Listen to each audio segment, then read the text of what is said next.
گمان کی طرف نہیں جایا جاتا. تو اب یہی وجہ ہے ہم کیوں پہلا خلیفہ امیر المومنین کو مانتے ہیں, دوسرے چاہے صحیح ہو یا غلط, لیکن علی ہے علم. علم کو چھوڑ کر ہم جہل و گمان کی طرف نہیں جائیں گے. سبحان اللہ. یا علی اللہم صلی علی محمد و علی حیدری علی محمد وآل محمد صلوات. اللہم صلی علی علم کو چھوڑ کر گمان و جہل و زن کی طرف جانا یہ عقل مندی نہیں ہے. ابھی اگر میں یہاں سے کہوں یہ راستہ ڈائریکٹ نکلے گا, مثال کے طور پر عارض بھائی کے گھر, یہ راستہ شاید وہاں نکلے, شاید دوسری طرف جائے. اب یہاں وہ لوگ جو کہتے ہیں ہم علم کو نہیں لیں گے, ہم گمان کو لیں گے, کہاں جائیں گے؟ آپ جیسے ہی بولیں گے آپ کے گھر پہ آگ لگ گئی, جلدی دوڑیے, وہ یہاں سے نہیں دوڑے گا, وہ یہاں سے دوڑے گا. یعنی جب خود پر پڑے گی تو جہل کی طرف نہیں جائے گا, علم کی طرف بھاگے گا. یہی وجہ ہے جب خود پر پڑی تو کسی نے یہ نہیں کہا دوسرے سے, پہلے سے, تیسرے سے پوچھو, ارے وہ جہل تھے, کہا علی کی طرف چلتے ہیں. صلوات پر محمد علیہ.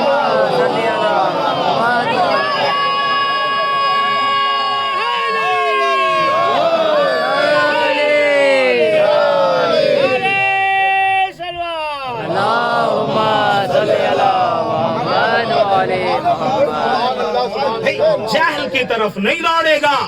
یاد نہیں تھا اس کو کہ کیسی تربیت ہوئی ہے, اس لیے صحیح راستے کی طرف دوڑ گیا. اگر یاد ہوتا کہ میری تربیت کیسی ہوئی ہے تو وہ کہتا یہ راستہ صحیح نہیں ہے, میں یہیں سے جاؤں گا. دیکھیے نفسیاتی, اللہ نے نفسیات رکھ کے بتا دیا کہ تم عقل کی پیروی اگر نہیں بھی کرو گے تو میں کرواؤں گا. اگر تم نہیں کرو گے میں کرواؤں گا, اور ایسی جگہ پر جہاں خود پر جب پڑے گی تو تمہارے سارے استدلال, ساری منطق اور ساری باتیں ختم ہو جائے گی, پھر راستہ وہی صراط مستقیم والا ہی نظر آئے گا. سبحان اللہ. صلوات بر محمد. اللہم صلی علی محمد و علی محمد. یا علی اللہم صلی علی محمد و علی. یہ کیوں ہے؟ اس لیے کہ جس نے خود کو نہیں پہچانا وہ اپنے آپ کو بے ثمن بخس, بہت کم قیمت میں بیچ دے رہا ہے. اگر خود کو پہچان لیتا, جانتے ہیں کیا ہوتا؟ ہوتا یہی نبی کریم کہتے نظر آتے, اللہم صلی علی محمد و علی. صلوات پڑھ دے محمد.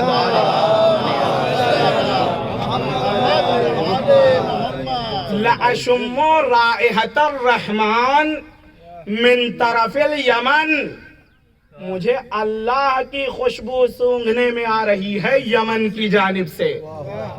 دیکھیں بہت بڑی بات ہے, اللہ کی خوشبو, مگر اللہ جسم رکھتا ہے جو اللہ کی خوشبو آئے. خوشبو تو ظاہر سی بات ہے جسم کا لازمہ ہے, ہم جسم رکھتے ہیں اس لیے خوشبو لگا رہے ہیں, اور پھر وہ خوشبو پھوٹ رہی ہے, ہمارے آپ کے دوسروں کے ناک تک پہنچ رہی ہے. وہ احساس یہ کر رہا ہے کہ اس کے سارے 13 کے 13 جو قوتیں ہیں ایکٹیو ہوئی, ذہن تک پہنچایا اس خوشبو کو, پھر انسان سمجھ پاتا ہے کہ میں خوشبو سونگھ رہا ہوں. ظاہر سی بات ہے, ایک سوال ہوتا ہے کہ انسان سونگھتا کیسے ہے؟ کچھ لوگ کہتے ہیں ناک سے سونگھتا ہے, لیکن حقیقت امر یہ نہیں ہے. حقیقت امر یہ ہے انسان ناک سے نہیں سونگھ رہا ہے, انسان ذہن اور دماغ سے سونگھ رہا ہے. کیوں؟ اس لیے کہ یہ ساری قوتیں صرف ایک ٹرانسفر مشین کا کام کرتی ہیں. مرحوم آیت اللہ خوئی اپنی کتاب میں جب فقہ میں بیان کرتے ہیں تو ان تمام قوتوں کو بیان کرتے ہیں کہ آنکھ کے ذریعے سے انسان دیکھتا کیسے ہے۔ اب اگر اہل بیت سے دور ہٹے تو پہلا ہی اختلاف نظر آئے گا کہ یہ انسان اجالے کی وجہ سے دیکھتا ہے یا پھر آنکھوں سے اجالا نکل رہا ہے اس کی وجہ سے دیکھتا ہے۔ تو جو ابھی چھوٹی موٹی چیز جو آنکھ ہے جس سے ہم 24 گھنٹہ دیکھ رہے ہیں، ادھر ادھر جا رہے ہیں، ابھی دوسروں کے علوم میں اسی میں اختلاف ہے، تو وہ دل کی گہرائیوں کی باتوں کو کیا بتائیں گے؟ جو ظاہری آنکھ میں اختلاف رکھتے ہیں وہ دل کی گہرائی کو نہیں بتا سکتے۔ دل کی گہرائی وہ بتائے گا کہ جس کا نہ ظاہری طور پر کوئی اختلاف ہے نہ باطنی طور پر، ارے اتنا زیادہ اتحاد کہ اگر 12 آ جائیں تب بھی بات ایک ہی ہوتی ہے۔ صلوات پر محمد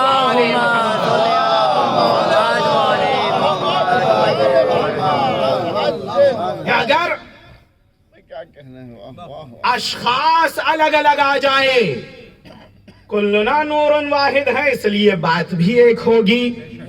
اب اگر سمجھنے والا نہ سمجھ پائے تو اس میں اہل بیت کی کوئی تقصیر نہیں ہے، یہ سمجھنے والے کی تقصیر ہے۔ مثال دوں، چھٹے امام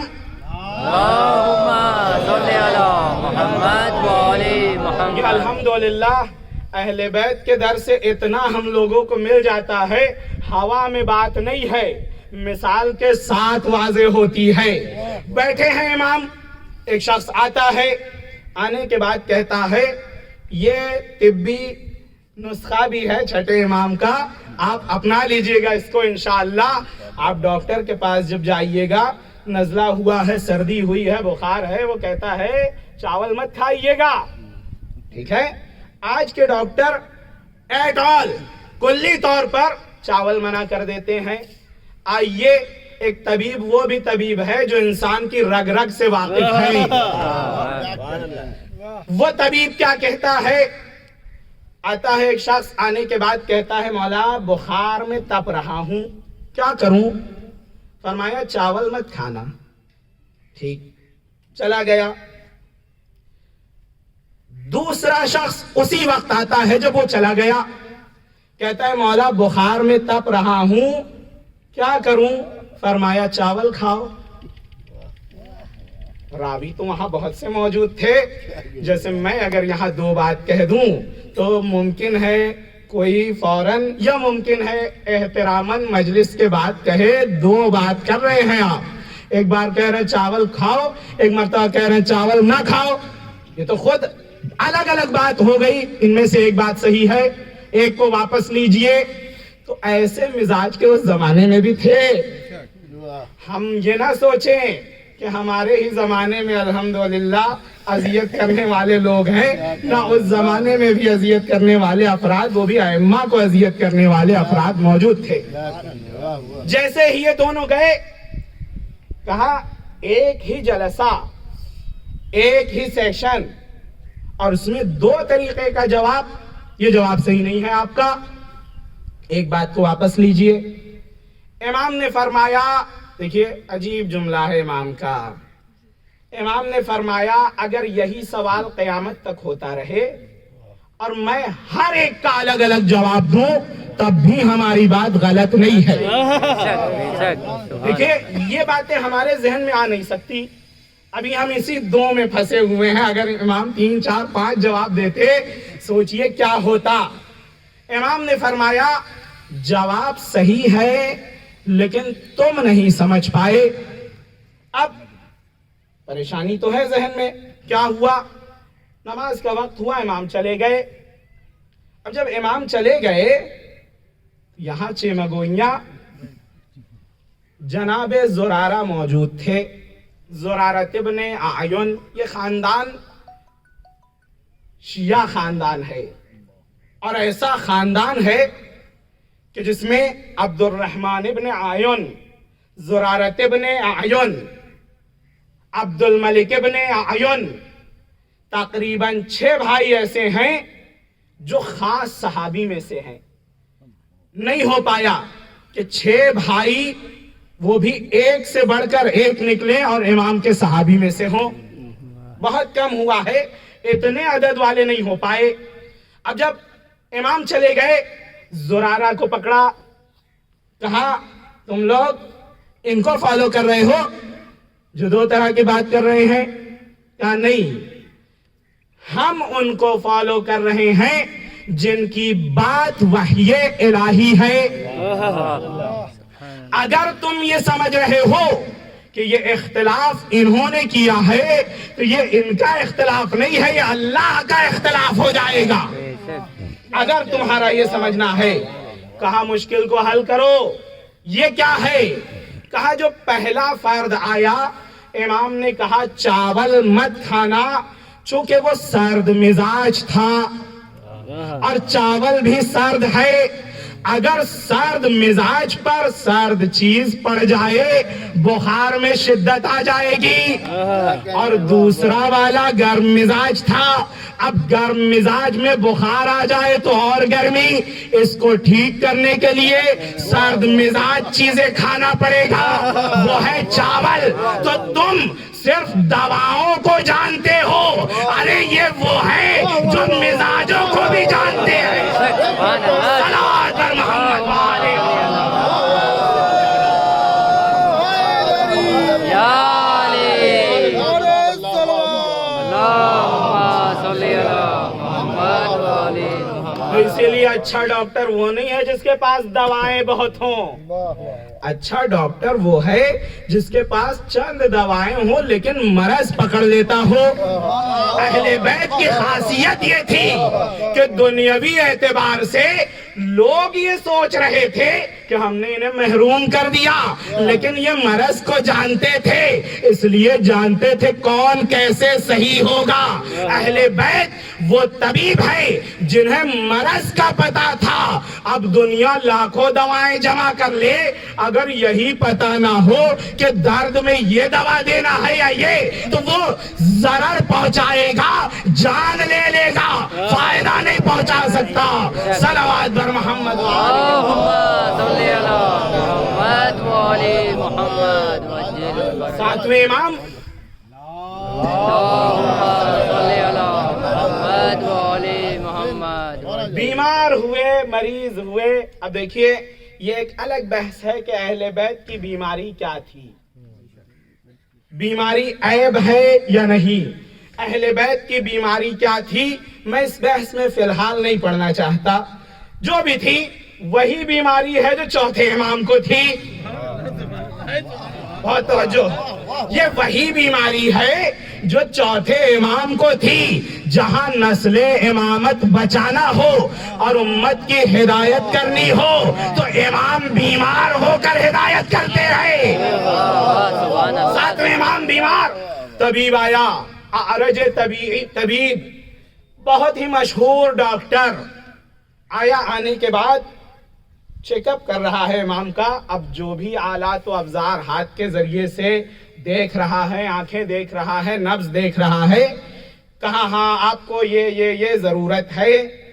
امام نے فرمایا کہ کیا بدن اتنی اہمیت رکھتا ہے کہ اس کے علاج کیا جائے؟ اللہم صلی علی محمد وعلی محمد. بدن اتنی اہمیت رکھتا ہے کہ اس کا علاج ہو؟ کہا ہاں علاج ہونا چاہیے.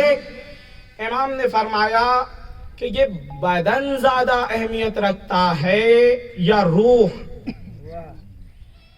آیا تھا علاج کرنے لیکن مریض بن کے جائے گا. بدن زیادہ اہمیت رکھتا ہے یا روح؟ کہا نہیں, روح زیادہ اہمیت رکھتی ہے. کہا اچھا جیسے یہ بدن بیمار ہوتا ہے روح بھی تو بیمار ہوتی ہوگی؟ کہا ہاں روح بھی بیمار ہوتی ہے. امام نے فرمایا تجھے پتا ہے روح کی بیماری کیا ہے؟ کہا نہ. کہا روح کی ایک بڑی بیماری یہ ہے کہ ظالموں کا ساتھ دیا جائے اور مظلوم کو چھوڑ دیا جائے. یہ ڈاکٹر کہاں کا تھا؟ یہ ڈاکٹر بنی عباس حکومت کا تھا. اب آپ سمجھ رہے ہیں امام کیا کہنا چاہ رہے ہیں. آیا تھا علاج کرنے گیا ہے علاج کروا کر. کہا تجھے پتا ہے کہ روح بیمار ہوتی ہے, اس کی ایک بیماری یہ ہے کہ ظالموں کا ساتھ دیا جائے. کہا اچھا. کہا تو جہاں کا ڈاکٹر ہے, جہاں کا طبیب ہے, وہ حکومت ظالم حکومت ہے. سمجھ گیا. کہا مولا بتائیے کیا کرنا ہے. کہا جو تیرا دل چاہے کر. دیکھیے زور زبردستی بھی نہیں ہے, اللہ یہ چاہتا ہے کہ بندہ خود اختیار سے اس کی بارگاہ میں آئے. یہ اہمیت رکھتا ہے. زبردستی پکڑ کے لانے کے کوئی اہمیت نہیں ہے, کیونکہ اگر زبردستی لایا جائے گا 2 دن جب تک آپ ہیں تب تک تو وہ رہے گا, اس کے بعد جیسے ہی آپ گئے وہ بھی چلا جائے گا. لیکن جو اختیار سے آئے پھر چاہے چراغ بجھا کر بھیجا جائے, جانے والوں میں سے نہیں ہوں گے. صلوات پر محمد وآلہ محمد. نعرہ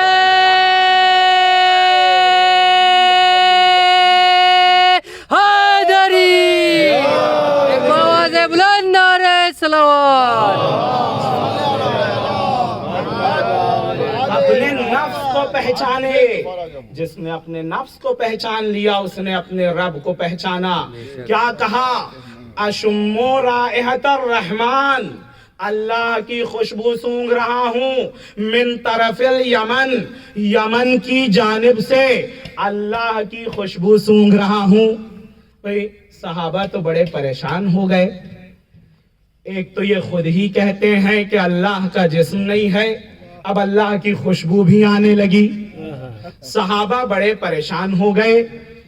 صحابیت ہوتی ہی وہی ہے جو پریشان ہو جائے, اور آل وہ ہوتی ہے جو ان پریشانیوں کو دور کرے. پریشان. کہا رحمان کی خوشبو کیسے, کہاں سے, کس طرف سے آ رہی ہے؟ کہا یمن کی جانب سے. کہا یقیناً کوئی بڑا بزنس مین, تاجر, کوئی اچھی پراپرٹی والا رسول کے ہاتھ لگا ہے. نعوذ باللہ من ذالک. کہا یا رسول اللہ آپ کو اس کی خوشبو آ رہی ہے, اس کا مطلب یہ ہے کہ بہت متمول انسان ہوگا, پراپرٹی والا ہوگا, بہت بڑا ہوگا. کہا اس کے پاس خود کا کچھ ہے ہی نہیں سوائے ایک بوڑھی ماں کے, وہ بھی بیمار, جس کی خدمت کرتا ہے وہ, اور ماں کا خرچہ اور اپنا خرچہ چلانے کے لیے آتا ہے لوگوں کے پاس, کہتا ہے اونٹ ہے, بکریاں ہیں, لاؤ میں چراتا ہوں, اس کے عوض میں تم مجھے اس کی اجرت دے دینا. اس کی خوشبو رسول کو آ رہی ہے. بہت توجہ چاہتا ہوں. یعنی رسول کی نظر میں اچھی شکل, اچھی صورت, پیسہ, اچھا مکان یہ معیار ہی نہیں ہے. رسول اس جہان سے آئے تھے, اس لیے اس جہان کی چیزیں ان کے لیے بہت زیادہ امپورٹنٹ نہیں ہوں گی. کہا مجھے رحمان کی خوشبو آ رہی ہے. کہا یا علی 3 کام کریے گا, مجھ سے تو ان کی ملاقات نہیں ہو پائے گی, لیکن آپ میرے عوض 3 کام کریے گا. اب آئیے, یہ رحمان کی خوشبو لانے والا تھا کون؟ ماں سے اجازت مانگتا ہے, کہتا ہے کہ میں جن پر ایمان لایا ہوں ایک مرتبہ ملنا چاہتا ہوں ان سے. ماں نے کہا جیسے ہی سورج نکل رہا ہے گھر سے نکلنا, سورج کے ڈوبنے سے پہلے گھر پر واپس, وگرنہ میں راضی نہیں ہوں. اب یہ جس کو ہم بدو کہتے ہیں, ایک گاؤں کے رہنے والے نکلے, لباس دھول میں اٹ پٹ نکلے, گئے رسول اللہ کے گھر پر دق الباب کیا. کہا رسول اللہ ہیں؟ کہا نہیں, وہ تو مسجد چلے گئے. اب مسجد کی طرف آنا, دیکھیے ایک اجنبی آدمی ہے, راستہ اس کو پتا ہوگا جو دیکھے ہوئے ہے سب کچھ. اب مسجد کی جانب آئے. جب تک رسول اللہ گھر پر چلے آئے تھے, دیکھا وقت ہو گیا, میں نہیں پہنچ پاؤں گا سورج کے ڈوبنے سے قبل, اس لیے چلے گئے. کہا ماں کا امر ضروری ہے, والدہ کی بات ماننا ضروری ہے. چلے گئے. نبی کریم گھر پر آئے, ایک جملہ فرمایا. کہا یہ کون آیا تھا جو خود تو چلا گیا, اپنی خوشبو چھوڑ گیا ہے. سبحان اللہ سبحان اللہ. کہا ایک عرب کا بدو تھا, آیا تھا. کہنے والے ہیں بہرحال جو صحیح سے لباس نہیں پہنے ہوئے تھا, اس کا لباس ایسا تھا, گندا تھا. اسے ہم نے کہا جا کے نہا لو. کہا میرے پاس نہانے کا وقت نہیں ہے, میں جس کام سے آیا تھا اس کام کو پہلے انجام دوں گا. لیکن رکا نہیں, چلا گیا. کہا کیسا تھا کہ جو خود چلا گیا لیکن اپنے رسول کے لیے خوشبو چھوڑ گیا ہے. کون ہے؟ جناب اویس قرنی, جنہوں نے نبی کو دیکھا نہیں ہے. اب جب نبی کے لیے یہ قربانی دے رہے ہیں تو نبی نے بھی امیر المومنین سے فرمایا یا علی مجھ سے ملاقات نہیں ہوگی, لیکن جب آپ دیکھیے گا تو 3 پیغام پہنچا دیجئے گا. پہلا, میں اپنا پیرہن دیتا ہوں, انہیں میری طرف سے تحفہ دے دیجئے گا اور کہیے گا یہ تمہارے نبی نے دیا ہے, اسی میں کفن پہننا. بتائیے اس سے بڑی سعادت کچھ ہو سکتی ہے؟ لوگ نبی کا پیرہن مانگتے تھے, نبی کبھی دیتے تھے کبھی نہیں. یہاں مانگا نہیں ہے, نبی نے خود دے دیا. پہلی چیز. دوسری, میرا سلام کہہ دینا اس دل باختہ کو. کس کا سلام؟ رسول اکرم کا.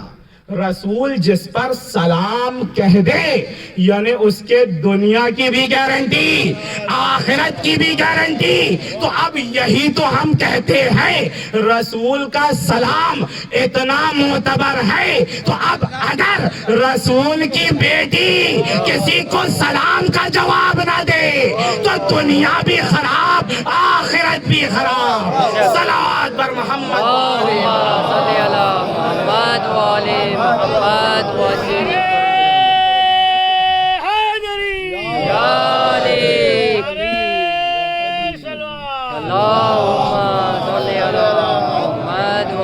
رحمان کی خوشبو آ رہی ہے. یہ دوسرا. تیسری چیز جو اس تک پہنچا دینا, کہنا میرے امت کے گنہگار بندوں کے لیے بھی دعا کرے.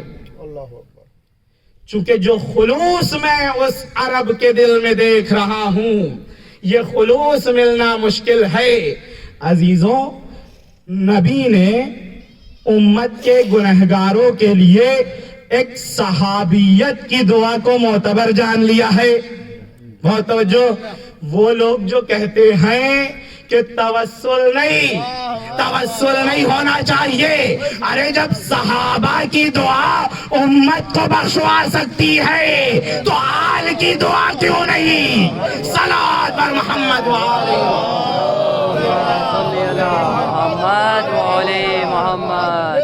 کیوں؟ اس لیے کہ انہوں نے اپنے نفس کو پہچانا تھا, اس لیے نبی کو پہچانا. نبی کو دیکھنا بہت اہمیت نہیں رکھتا ہے. بہت سے آئے گئے جنہوں نے نبی کو نہیں دیکھا, اور بہت سے ایسے تھے جو 24 گھنٹہ دیکھتے تھے. اب بتائیے اگر دیکھنا معیار ہو جاتا تو اویس قرنی کہیں اور ہوتے اور گھر کی بیویاں کہیں اور ہوتی. اگر دیکھنا ہی اہم ہوتا تو بیویاں کہیں اور, اویس قرنی کہیں اور. نبی نے بتا دیا نبی کو دیکھنا حائز اہمیت نہیں ہے, نبی کی بات ماننا حائز اہمیت ہے. ایک کردار ایسا بنے کہ نبی خود دیکھنے کی خواہش کرے, اور ایک ایسا کردار اویس نے پیش کیا کہ نبی کے دور میں نہیں تھے لیکن جنگ صفین میں شہادت کا درجہ ملا ہے انہیں. وسیع نبی کو نہیں دیکھا. اب نبیوں وسیع کا یہ وظیفہ ہے کہ جو قافلے سے پیچھے رہ گئے ہیں ان کو لا کر خود تک متصل کیا جائے. اے قافلے سے دل اگر خالص ہو, قافلے سے پیچھے رہ جائے تو پیچھے رہنا نہیں ہے بھائی, آگے سے نہیں, وہ پیچھے سے آپ کو لے جائیں گے. دیکھیے آگے نکل جائے انسان, لیکن ایک انسان خلوص ہے اور مشکلات ہے, نہ جا پایا آگے, دوسرے کو راستہ دیا, تو اہل بیت جو آگے سے آ کر ہاتھ پکڑ کے لے جانا جانتے ہیں وہ راستہ آسان کر کے یہی پیچھے سے ہاتھ پکڑ کر لے جائیں گے. یہ اہل بیت کی خاصیت ہے. یہاں ہمیں بتانے کی ضرورت نہیں ہوگی کہ یا رسول اللہ ہم آپ کو مانتے ہیں. دل پاک ہوگا تو اہل بیت کا دل آئینہ ہے, دل پاک ہو جائے عکس خود بخود نظر آ جائے گا. ہمیں بتانے کی ضرورت نہیں پڑے گی.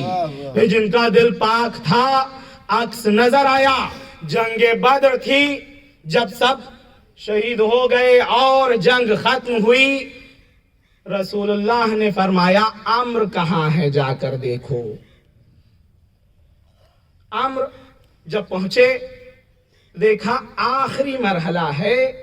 عمر کے صحابی ہیں, عمر کے جان دینے کا آخری مرحلہ ہے. پہنچے, کہا کیا ہوا؟ کہا رسول اللہ کو بلا دیجئے, ہم چاہتے ہیں رسول کی زیارت ہو جائے. نبی کریم سے کسی نے پوچھا, اب کسی کیا امیر المومنین نے پوچھا, دوسروں کو تو توفیق تھی نہیں پوچھنے کی. صلوات پڑھے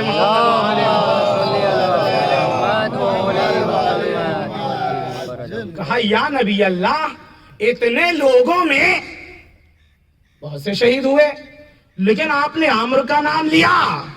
کہا کیونکہ جب وہ گھوڑے سے گر رہا تھا تو اس نے کہا تھا یا رسول اللہ, میں نے وہ آواز سنی تھی, جو مجھے پکارے میں اگر اس کی مشکل میں نہ پہنچوں تو پھر یہ کیسی مدد. اب بعض مشکل ہی ایسی ہوتی ہے ہم سمجھتے ہیں حل ہو جائے, لیکن اس کے حل نہ ہونے ہی میں ہماری بھلائی ہے. بھائی بچہ چاقو مانگتا ہے نا, آپ دے دیجئے, کہتے نہیں بہت پیارا ہے یہ بچہ, میری اولاد, سب کچھ قربان کر دوں گا, لیکن ایک 20 روپے کا چاقو اس کو نہیں دے سکتا میں. کیوں؟ اگر ہاتھ میں آ گیا تو یا اپنا نقصان کرے گا یا دوسرے کا نقصان کرے گا. تو بعض دعائیں بھی ایسی ہی ہے کہ اگر وہ ہمیں مل جائے یا ہم اپنا نقصان کریں گے یا دوسروں کا, اس لیے مصلحت یہ ہے کہ وہ قبول نہ ہو. صلوات بر محمد.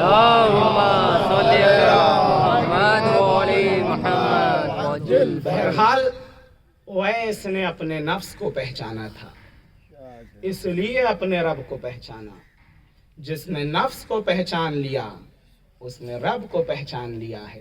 بھائی وضو ہم بھی کرتے ہیں, وہ بھی کرتے ہیں, سبھی وضو کر رہے ہیں, اور وضو امام صادق علیہ السلام بھی کر رہے ہیں. کچھ فرق تو ہونا چاہیے نا. ہم نے وضو کو کیا مانا ہے اور امام کیا مان رہے ہیں, بہت غور طلب بات ہے. ہم کیا مان رہے ہیں اور امام کیا مان رہے ہیں. دیکھیے اسی لیے کہا جاتا ہے ان کی پیروی کیجئے تاکہ صحیح سے وضو کا طریقہ سمجھ میں آئے کہ وضو ہوتا کیا ہے. ہم اور آپ سے اگر پوچھا جائے وضو کیوں کرتے ہیں, ممکن ہے کوئی جواب دے نماز میں وضو ضروری ہے, رسالے میں لکھا ہے توضیح المسائل میں کہ وضو واجب ہے نماز کے لیے اس لیے کرتے ہیں. ممکن ہے کوئی جواب دے شرائط صلاۃ میں سے ایک شرط وضو ہے. ممکن ہے کوئی کہے گرمی بہت ہو رہی تھی وضو کر لیا تو کیا حرج ہے, کر لیا. ممکن ہے کوئی کہے آپ سے کیا مطلب، میں کر رہا ہوں نا، میرے عمل کا ذمہ دار میں ہوں، آپ کیوں پوچھ رہے ہیں؟ مختلف جواب وضو کا ہوگا۔ ممکن ہے جو بہت دیندار ہو وہ یہی کہہ دے کہ نماز وضو کے بغیر ٹھیک نہیں ہے، اس لیے وضو کر رہے ہیں۔ اب آئیے امام سے پوچھتے ہیں کہ وضو کیوں کر رہا ہے، کیوں کر رہے ہیں امام، انسان وضو کیوں کرتا ہے؟ امام نے فرمایا کہ جب آپ دہن میں پانی ڈال رہے ہیں تو نیت یہ ہو کہ اس پانی کے ساتھ زبان سے ہونے والے سارے گناہ کو باہر پھینک دیا جائے۔ جب آپ ناک میں پانی ڈال رہے ہوں تو آپ نیت یہ کریں کہ وہ خوشبو جو حلال ہے اسے اپنائیں، حرام خوشبوؤں کو اس پانی کے ذریعے سے نکال پھینکے، یہ نیت ہو۔ چہرہ جب دھل رہا ہے انسان، آنکھ ہے چہرے پر، منہ ہے، زبان ہے، چہرہ جب دھل رہا ہے پانی آنکھوں پر پڑے، مستحب ہے آنکھیں کھول لے، استحباب ہے، تاکہ آنکھوں سے ہونے والے گناہ کو یہیں پر ختم کر دیا جائے، اس پانی کے ساتھ بہا دیا جائے۔ ہاتھ جب دھل رہا ہے تو ہاتھ سے ہونے والے سارے گناہ کو بہا دیا جائے۔ جب انسان مسح کر رہا ہے تو سر اور جو ذہن اور دماغ ہے اور اس میں جو خرافات چلتے رہتے ہیں، اس پانی ڈالنے کے ذریعے سے ان خرافات کو ٹھنڈا کر دیا جائے اور ختم کر دیا جائے۔ پیر کا مسح کیوں ہو رہا ہے؟ پیر سے ہونے والے گناہ کو ختم کر دیا جائے۔ انصاف سے بتائیے، اگر یہ کام ہو گیا، سارے گناہ ختم ہو گئے نا، تو اب نماز میں کیا کرے گا؟ بہت توجہ، گناہ سب ختم ہو گئے وضو میں، نماز کس لیے ہے؟ میں کہنا یہ چاہتا ہوں ابھی ہم روح صلاۃ تک پہنچے ہی نہیں ہیں۔ اگر کوئی وضو کی حقیقت کو سمجھ لے، سارے گناہ ختم ہونے کے بعد نماز کا مرحلہ آتا ہے۔ اب جو لوگ یہ کہتے ہیں نماز پڑھ لیا جائے تاکہ گناہ معاف ہو جائے، نماز گناہ معاف کرانے کے لیے نہیں ہے، وہ تو وضو تھا، مقدمہ تھا جو گناہ معاف کرا رہا تھا۔ پھر نماز کس لیے ہے؟ کہا اب جب تم نے سارے گناہ ختم کر لیے، اب اللہ سے ملاقات کی منزل ہے، یہ ہے نماز۔ نماز گناہ معاف کرانے کے لیے نہیں ہے، نماز اللہ سے قریب ہونے کے لیے ہے۔ صلوات بر محمد۔ اب معنی پیدا کرتا ہے کہ جب امام مصلی پر آتے تو کیا ہوتا؟ لرزتے، چہرے کا رنگ بدل جاتا۔ بھئی ہمارے اور آپ کے لیے تو یہ افسانہ ہے نا، ہم تو نماز میں اپنا پورا حساب کتاب کر لیتے ہیں، پوری گھر کی جو ذمہ داریاں ہیں وہ پوری نبھا دیتے ہیں اسی نماز میں، اور کہتے ہیں اچھا ہوا اللہ نے نماز واجب رکھا، وگرنہ ہمارے بعض کام ادھورے رہ جاتے۔ بھئی یہ ہماری نماز، اور وہاں نماز کا یہ عالم ہے کہ پیروں سے تیر نکال لیا جائے پتہ بھی نہ چلے۔ اس کا مطلب یہ ہے کہ ہم جو نماز پڑھ رہے ہیں اس کا راستہ کہیں اور چلا گیا ہے، اور جو نماز ہمیں پڑھنی چاہیے تھی وہ کسی اور راستے پر جا رہی ہے۔ اللہ روز قیامت یہ کہے گا 2 رکعت نماز قبول شدہ مجھے پیش کر دو، بخشش کر دوں گا۔ 2 دن کی نہیں، 2 سال کی نہیں، 2 رکعت، یعنی یہی صبح کی 1 رکعت، 50 60 70 80 سال 100 سال میں یہ 2 رکعت مقبول نماز اللہ مانگے گا اور بندے پیش نہ کر پائیں گے۔ اب یہ اور بات ہے، میں نے اس روز واقعے کو نقل کیا تھا، کچھ لوگ یہاں تشریف فرما ہے جنہوں نے یہ واقعہ سنا تھا۔ 2 گوسفند یا بعض جگہ 2 اونٹ رسول کی خدمت میں آئے، ہدیہ پیش کیا گیا۔ رسول نے کہا جو 2 رکعت خالص نماز پڑھ لے گا اس کو میں 1 ہدیہ دے دوں گا. صحابہ موجود تھے, صحابہ کے درمیان یہ جملہ کہا, لیکن صحابہ میں کوئی ایسا بھی نہ نکلا جو 2 رکعت نماز پیش کر سکے, قبول شدہ نماز. امیر المومنین کھڑے ہوئے, یا رسول اللہ میں پڑھوں گا. ہر جگہ یہ میں آیا ہے امیر المومنین کا, کیونکہ سارے خاموش رہے ہیں تو سکوت کو توڑا ہے, وگرنہ علی کا تواضع اتنا تھا کہ اگر کوئی دوسرا کھڑا ہو جاتا علی خاموش رہتے, لیکن کوئی کھڑا ہی نہیں ہوا. کہا یا رسول اللہ میں. کہا ٹھیک, 2 رکعت نماز پڑھی. کہا میں نے پڑھ دیا. کہا یا علی تشہد میں تھے آپ, کچھ سوچ رہے تھے, دنیا کی فکر آئی آپ کے ذہن میں. کہا ہاں, میں یہ سوچ رہا تھا کہ ایک اونٹ یا ایک گوسفند تھوڑا دبلا ہے اور ایک موٹا ہے, کس کو میں مانگوں گا؟ اگر دبلے والے کو مانگتا ہوں, فرض کر لیجئے 50 لوگ کھا سکتے ہیں. ہم اپنے حساب سے کہہ رہے ہیں, عرب کے حساب سے نہیں, وگرنہ وہ آدھا آدھا اونٹ کھا جاتے تھے. صلوات پڑھے محمد وآلہ محمد. کہا کہ اگر میں یہ دبلا والا لیتا 50 لوگ کھا لیتے, اور اگر موٹا والا لے رہا ہوں مثال کے طور پر 100 لوگ کھا لیتے, تو میں 100 غریبوں کا پیٹ بھروں یا 50 کا؟ جبرائیل نازل ہوئے, یا رسول اللہ, اللہ سلام بھیجتا ہے آپ پر اور علی پر, اور کہتا ہے علی کی فکر دنیاوی نہیں تھی, وہ آخرت کا سوچ رہے تھے. نبی نے کہا جب علی آخرت کا سوچ رہے تھے تو میں دونوں اونٹ علی کو ہدیہ دیتا ہوں. صلوات بر محمد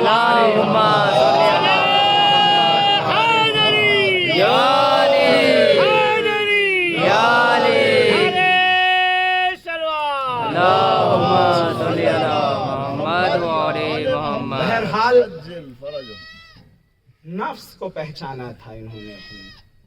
اور یہ ایک ایسا موضوع ہے پورے اسلام میں, اس سے وسیع موضوع نہیں ہے امور بندگی میں, اس سے وسیع موضوع ہے ہی نہیں. اسی لیے بعض خطبہ حضرات کہتے تھے جہاں آپ کو موضوع نہ ملے اسی کو چھیڑ دیجئے, موضوع مل جائے گا. ساری چیزیں اسی میں سمٹی ہیں کہ نفس کو انسان پہچانے. جو رسول کے مقابلے میں نکلے وہ رسول کی مخالفت نہیں کر رہے تھے, انہوں نے اپنے نفس کی مخالفت کی تھی, نفس کو نہیں پہچانا تھا. اگر وہ جان لیتے کہ وہ کیا ہے تو اتنے سستے میں معاملہ نہ کرتے, گھاٹے والا معاملہ نہ ہوتا. جو اہل بیت کے مقابلے میں نکلے انہوں نے اپنے نفس کو نہیں پہچانا تھا. اہل بیت کو پہچاننے کی تو دور کی بات ہے, میں یہ کہتا ہی نہیں کہ جو ان کے مقابلے میں آئے تھے وہ اہل بیت کو نہیں پہچانے. سلمان نہ پہچان سکے, یہ کیا پہچانیں گے؟ بھئی انہوں نے خود کو نہیں پہچانا تھا, اس لیے مقابلے میں نکلے. لیکن موضوع الگ ہو گیا. اہل بیت کی معرفت حاصل کرنی ہے یا اپنی؟ اللہ کہہ رہا ہے تم اپنی ہی معرفت حاصل کر لو, وہ خود بخود سمجھ میں آنے لگیں گے. نہ پورے طور پر شمع معرفت آئے گی, تھوڑا بہت اطراف میں ٹہلنے لگو گے شمع جل جائے گی. تم شمع نہیں بن سکتے لیکن پروانے ضرور بن جاؤ گے. اپنے آپ کو پہچان لو. جو اہل بیت کے مقابلے میں آئے انہوں نے خود کو نہیں پہچانا تھا. جب خود کو نہیں پہچانا تو خدا کو بھی نہیں پہچان سکتے. خدا کو نہیں پہچان سکتے تو پھر بندوں کو کیا پہچانیں گے؟ نہیں ہو سکتا. عزیزو, آپ نے بارہا سنا ہوگا کربلا میں جب بیویوں کے گوشوارے چھینے جا رہے تھے, جو چھیننے والے تھے وہ رو رہے تھے. بڑا ہی سستا معاملہ کیا انہوں نے, جہنم کے بدلے اپنے نفس کو بیچ دیا. آخر اگر وہ ظلم کرنا چاہتے تھے تو رو کیوں رہے تھے؟ دیکھیے اسی لیے میں یہ کہتا ہوں عمل ضروری ہے، صرف رونے سے کام نہیں بننے والا۔ حسین علیہ السلام عمل بھی چاہتے ہیں، ایسے آنسو چاہتے ہیں جس میں عمل کی حرارت ہو۔ عزیزو، کربلا میں وہ رو رہے تھے اور گوشوارے چھین رہے تھے، اس کا مطلب کیا ہے؟ وہ جنتی ہیں۔ حسین ہی کے لیے تو رو رہے تھے، ان کے گھرانے کے لیے ہی تو رو رہے تھے، ظلم ہو رہا تھا؟ نہ، ایسا نہیں ہے۔ کیوں؟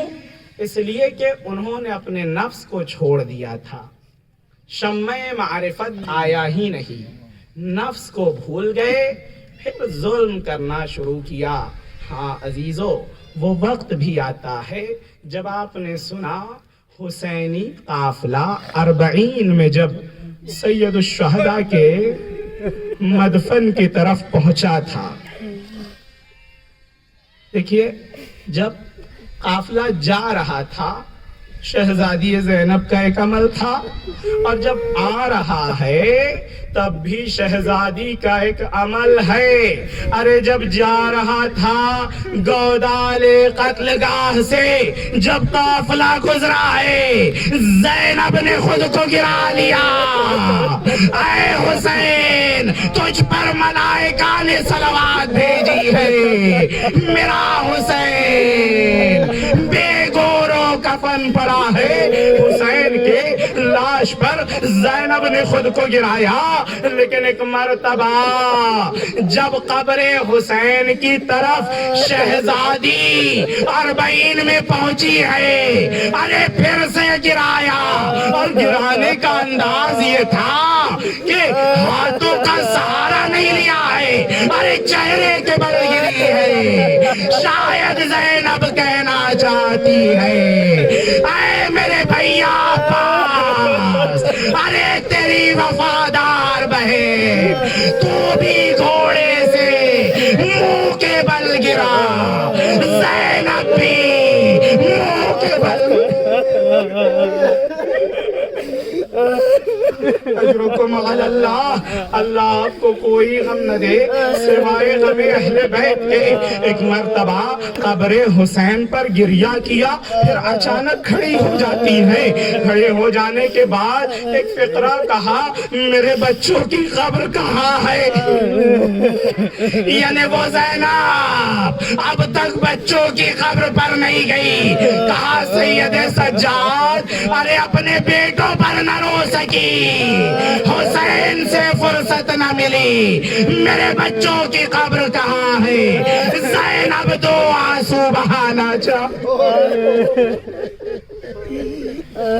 اجرکم علی اللہ۔ اللہ آپ کو کوئی غم نہ دے سوائے غم اہل بیت کے۔ ایک مرتبہ دیکھا جناب رباب ایک کنارے پر بیٹھی ہوئی ہے۔ زینب نے کہا، رباب کیا حسین کی قبر سے لپٹنا نہیں چاہتی؟ کارے میں کیسے لپٹوں حسین کی امانت؟ سکینہ زندان شام میں، میرا دل وہاں ہے، حسین کو کیا جواب؟ اجرکم علی اللہ۔ اللہ آپ کو کوئی غم نہ دے سوائے غم اہل بیت کے۔ ارے اس سانحے کو بھی یاد کریے جب نبی کی بیٹی کی شہادت ہوئی اور علی نبی کی بیٹی یعنی فاطمہ الزہرا سلام اللہ علیہا کو دفن کر رہے تھے۔ جب دفن کر چکے تو قبر پر آنسو بہائے، یا رسول اللہ، ارے امانت آپ نے دی تھی، بچا نہ پایا۔ ارے زینب بیٹھ جاتی ہے، اے بھیا آپ کی امانت زندان شام میں چھوٹ گئی ہے، حسین اسے نہ لا سکے۔